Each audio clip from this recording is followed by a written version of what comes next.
पूर्ण समर्पित इसलिए नहीं हो पाते हो कि तुम्हारे मन में, तुम्हारे अवचेतन मन में, अनकॉन्शियस जो तुम्हारा मन है, जो अवचेतन मन है, उसमें वो भाव छिपा रहता है। चेतन मन में भी कई बार छिपा रहता है। कहीं ऐसा तो नहीं कि मेरे साथ भी प्लॉट गिरी हो रही है।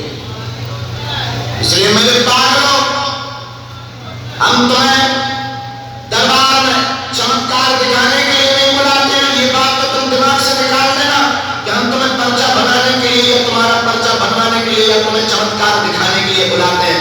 माय डियर, हम तुम्हें सिर्फ हनुमान जी के लिए जगाने के लिए बुलाते हैं।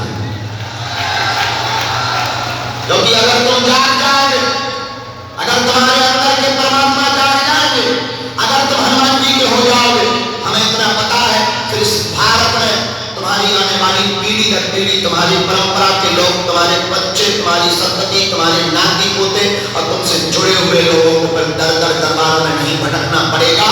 तुम्हारे अंदर का परमात्मा, तुम्हारे अंदर का हनुमान जाग जाएगा तो तुम जहां भी रहोगे वही हनुमान दिखाई देगा। तुम जहां जियोगे वही बागेश्वर धाम दिखाई देगा। लेकिन ये बात कहने में बहुत सरल है, सुनने में बहुत मजेदार है, चलने में बहुत कठिन है।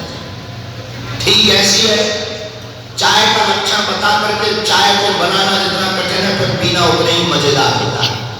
लेकिन एक बार अगर तुम्हें हमारी बात चोट कर जाएगी, हम इतना जानते हैं जैसे हमारी जिंदगी में भूचाल आया, जैसे हमारी जिंदगी में भी तूफान आया, जैसे हमारी जिंदगी में भी चार चांद लगे, हम तुमसे कह सकते हैं कि तुम्हारी जिंदगी में भी हम लगवा सकते हैं।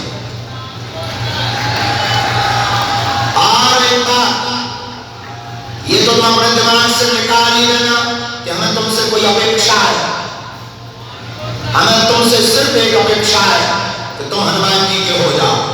हमें तुमसे सिर्फ एक अपेक्षा है कि तुम दर दर भटकना बंद कर दो। हमें तुमसे सिर्फ एक स्वार्थ है, तुम रोना बंद कर दो।